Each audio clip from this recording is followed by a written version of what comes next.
This channel does not promote any violent, harmful, or illegal activities. All content provided by this channel is meant for an educational purpose only. এই মুহূর্তে মালদায় নজর রাখতেই হচ্ছে, কারণ সেখানে তৃণমূল নেতাকে গুলি করা হয়েছে, গুলিবিদ্ধ হয়েছে তৃণমূল কাউন্সিলর, জেলা তৃণমূলের সহ সভাপতি দুলাল সরকার। এই মুহূর্তে আপনাদের ছবিটা দেখাচ্ছি, যে মুহূর্তে তাকে হাসপাতালে নিয়ে যাওয়া হচ্ছিল।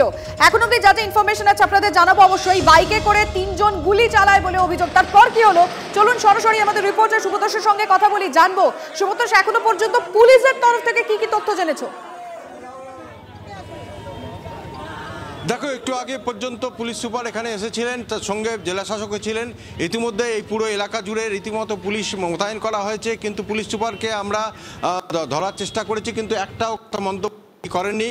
কারণ এটা নিয়ে বারবার যে প্রশ্নটা উঠছে, দিনের বেলায় এইভাবে দুলাল সরকারের মতো নেতাকে যেখানে গুলি করে মেরে দেওয়া যায় একেবারে এত কাছ থেকে, তো তাহলে অবশ্যই আইন শৃঙ্খলা নিয়ে প্রশ্ন উঠে যাচ্ছে। তাহলে সাধারণ মানুষের নিরাপত্তা কোন জায়গায়? UEM Jaipur is a perfect target for prospective students aspiring for good jobs, good education with future-ready skills. যেখানে ভরা বাজারের মধ্যে পাশে স্কুল রয়েছে, তার পাশে বিভিন্ন কারখানা রয়েছে এবং রাস্তায় আশেপাশে বাজার রয়েছে, সেখানে পার্ক রয়েছে, সেই সমস্ত এলাকাতে গিয়ে একেবারে দুলাল সরকারের মতো মানুষকে, তার ড্রাইভার সঙ্গে ছিল, সেখানে তাকে গুলি করা হয়, পরপর 4টে গুলি। তো তাহলে সেই প্রশ্ন এসেই যাচ্ছে। খুব স্বাভাবিকভাবে এখনও পর্যন্ত কিন্তু পুলিশ সুপার বা কিছু বলেননি, পুলিশের তরফ থেকে কোনো রকম কোনো ব্রিফ দেওয়া হয়নি। এই মুহূর্তে আমার সঙ্গে রয়েছেন তার খুব ঘনিষ্ঠ এখানকার সাধারণ সম্পাদক অরুণ, তৃণমূলের জেলার অরুণ তরফদার, এবং তিনি এই দুলাল সরকারের খুব ঘনিষ্ঠ একেবারে ছায়া সঙ্গী বলা যায়। কি শুনলেন, কি অবস্থা? আমরা যখন শুনতে পেলাম কানের মোড়ের অফিসে এসেছিল, তারপরে ওখান থেকেও ওর ইয়েতে যায়, আমাদের সেক্টর 5 বলি আমরা, আমাদের ওই বরকতার পাইপ ফ্যাক্টরির ওখানে ফ্ল্যাটে যায়। তো ফ্ল্যাটে ওঠার সময় দেখতে পেলাম, শুনতে পেলাম আমরা এই যে এইখানে যে একটা মোটর সাইকেলে 4 জন এসেছিল, এসে একজন ওখানে বলেছে যে আমরা বাবলাদার সাথে দেখা করব। এবার ওই মুহূর্তে বাবলাদা তখন নামছে, গিয়ে তখন ওরা গুলি করে, 3টে গুলি করে, না 4টে গুলি করে। 4টে গুলির মধ্যে 3টে বাবলাদাকে লাগে। আমাদের যা শোনা, যা ইনফরমেশান পেয়েছি, ওনার ঘাড়ে একটা লেগেছে, কোমরে একটা লেগেছে, পায়ে একটা লেগেছে। এমতো অবস্থায় আমাদের যা মনে হয় যে এত জনপ্রিয় নেতা, দীর্ঘদিনের তৃণমূল কংগ্রেসের সভাপতি, সহসভাপতি, কাউন্সিলর, এবং ওনার 22 নম্বর ওয়ার্ডের কাউন্সিলর, উনি ওনারই জায়গাতে নামতে ওনাকে গুলি করা হয়। তাতে আমাদের সন্দেহ হচ্ছে যে কতিপয় দুষ্কৃতিকারীকে স্থানীয় আমাদের কিছু নেতা এর মধ্যে যোগ আছে, তারা এইসব করেছেন যাতে বাবলা সরকারের এই যে এত হসপিটালে, হ্যাঁ, এই যে কার্নিভালে যা উনি করেছেন তার ধারণার বাইরে, তার এই হিংসায় তারা তাকে গুলি করে। স্থানীয় নেতা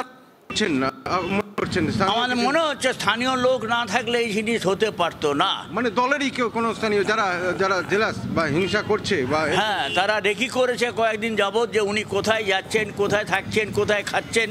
এই রেকি করার পরে ওনাকে গুলি করে।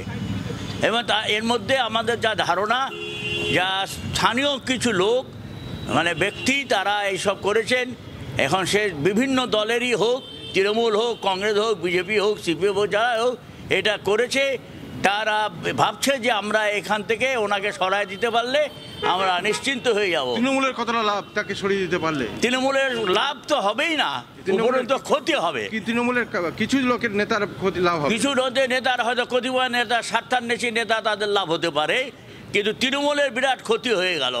কেন বাবলা সরকার মমতা বন্দ্যোপাধ্যায়কে, অভিষেক বন্দ্যোপাধ্যায়কে এত সঙ্গে থাকো তুমি। এই মুহূর্তে বিজেপি সাংসদ খগেন মুর্মুর সঙ্গে আমরা যোগাযোগ করতে পেরেছি, আপনাকে TV9 বাংলায় স্বাগত জানাবো। এই মুহূর্তে খগেন বাবু, আমরা মালদার দিকে নজর রেখেছি, যেখানে তৃণমূল নেতাকে গুলি করা হয়েছে। এখন অবধি তিনি আশঙ্কাজনক অবস্থায় হাসপাতালে ভর্তি। আপনি কি বলবেন? খুবই দুঃখজনক এরকম ঘটনা। এটা মালদাতে, বিশেষ করে আমরা মালদায় দেখেছি যে এই ধরনের ঘটনা মালদাতে ঘটেনি অতীতে। তো এটা খুবই দুঃখজনক ঘটনা যে এরকম সকালবেলাতে যে একটা এত বড় দুর্বৃত্ত যারা আছে, যারা এগুলো ঘটনা ঘটাচ্ছে, যে আমরা এটাকে আমি তীব্রভাবে নিন্দা করছি এবং ধিক্কার জানাচ্ছি যারা হচ্ছে যে এই ঘটনা ঘটিয়েছেন। অর্থাৎ আমরা এটার জন্য খুবই এরকম একটা জনবহুল জায়গা, যদি কোনোভাবে গুলি লক্ষ্যভ্রষ্ট হতো, সেখানে স্থানীয় প্রচুর মানুষজন সেই মুহূর্তে ছিলেন এবং একজন জনপ্রতিনিধি, তার গায়ে গুলি লেগেছে, তার মাথায় গুলি লেগেছে, এটা একটা বড় প্রশ্ন। বড়, ঠিকই, একদম বড় প্রশ্ন চিহ্ন আমাদের পশ্চিমবাংলায়। আমি এটাই আমরা লক্ষ্য করছি যে যেভাবে দুর্বৃত্তায়ন চলছে, এটা অবিলম্বে বন্ধ হওয়া উচিত। এ ধরনের ঘটনা, আজকে একজন জনপ্রতিনিধি, তিনি একজন কাউন্সিলর, তিনি এখানে পার্টির তৃণমূল কংগ্রেসের তিনি এখানে দীর্ঘদিন ধরে দায়িত্বে আছেন এবং তৃণমূল কংগ্রেসের নেতা। তো আজকে তার উপরে এভাবে যদি আজকে গুলি চালানো হয় এবং দিনের বেলাতে এটা প্রকাশ্য দিবালোকে যদি হয়, এবং ওই যে জনবহুল জায়গা, ওই সমস্ত এলাকাতে যে রাস্তার ধারে তো সবসময় লোক থাকে, তার মধ্যে এইভাবে গুলি চালিয়ে, পরপর গুলি চালিয়ে একজনকে খুন করা, এটা আমাদের কাছে ভীষণই হচ্ছে যে একটা মানে আজকে তো খুবই ভয়ভীতির বিষয়। তো কেউ বেরোতেই পারবে না বাড়ি থেকে, যে অবস্থাটা চলছে পশ্চিমবাংলায়, এটা তো হওয়া উচিত। এবং আমি মাননীয় মুখ্যমন্ত্রী, এবং উনি মুখ্যমন্ত্রীর খুব কাছের লোক ছিলেন, আমি মাননীয় মুখ্যমন্ত্রীকে বলবো এই বিষয়গুলো তদন্ত করা হোক, এবং যে দুর্বৃত্তায়ন চলছে পশ্চিমবাংলাতে, এটা অবিলম্বে বন্ধ হওয়া উচিত। সমস্ত জিনিস যদি আজকে হয়, তাহলে মানুষ কিভাবে চলাচল করবেন, বসবাস করবেন? বক্তব্য পরিষ্কার আমাদের কাছে, ধন্যবাদ আপনাকে। অভিষেক বন্দ্যোপাধ্যায় কি বলেছেন শুনবো। মালদার ক্ষেত্রে জেলা প্রশাসন রয়েছে, মালদা জেলা পুলিশ রয়েছে, তারা ব্যবস্থা নেবে, পুলিশ ধরবে কে এর সাথে যুক্ত। এটা কি দলের কোনো অন্তর্দ্বন্দ্ব, না কোন রকম ভাবে কারোর চক্রান্ত, বিরোধীরা কেউ যুক্ত?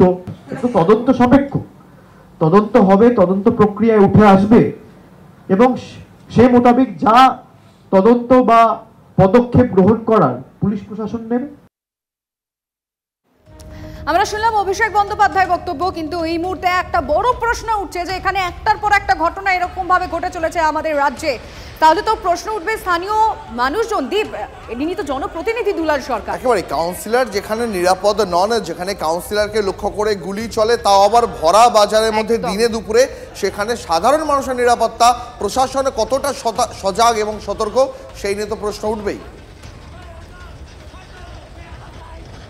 এই মুহূর্তে তৃণমূল নেতা কৃষ্ণেন্দু নারায়ণ চৌধুরী, তার এই ঘটনার পর কি বক্তব্য শোনাবো আপনাদের। তিনটা মাথায় গুলি লেগেছে, কারা কিভাবে গুলি করলো সেটা পুলিশ দেখবে। এখানে আপনারা যে রাজনীতি, যেখানে পুলিশ দেখছে, এটা আমার দেখার বিষয় না।